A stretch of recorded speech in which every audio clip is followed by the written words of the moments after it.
L'engin porte encore les traces des obus tirés lors de la Première Guerre mondiale, visible au musée d'art militaire de Vinçay qui ouvre ses portes tous les week-ends cet été.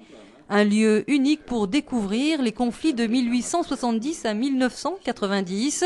Chaque année, 5000 visiteurs plongent dans l'histoire des guerres du siècle passé, mais l'intérêt va décroissant avec les jeunes générations, ce que regrette l'un des 5 collectionneurs à l'origine de ce musée.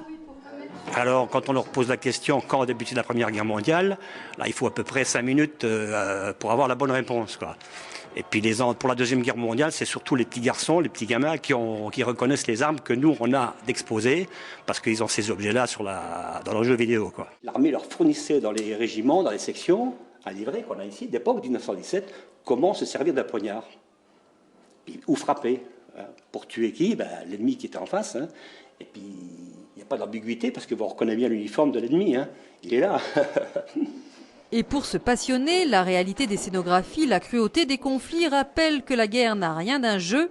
Ce musée est un devoir de mémoire pour éviter le pire. C'est ce que pense aussi la nouvelle directrice de l'ONAC, l'Office national des anciens combattants des Vosges.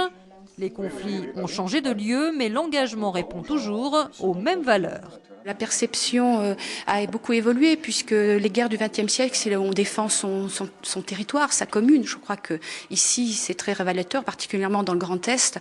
Là, c'est le paysan qui défend sa ferme, sa femme, ses enfants, ses biens.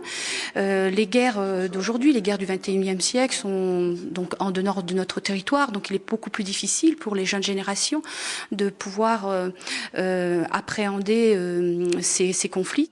Et pour la directrice de l'ONAC, les troupes françaises à l'étranger portent toujours ces valeurs de la République, tout comme le défilé du 14 juillet, un symbole qui, selon elle, ne peut être supprimé.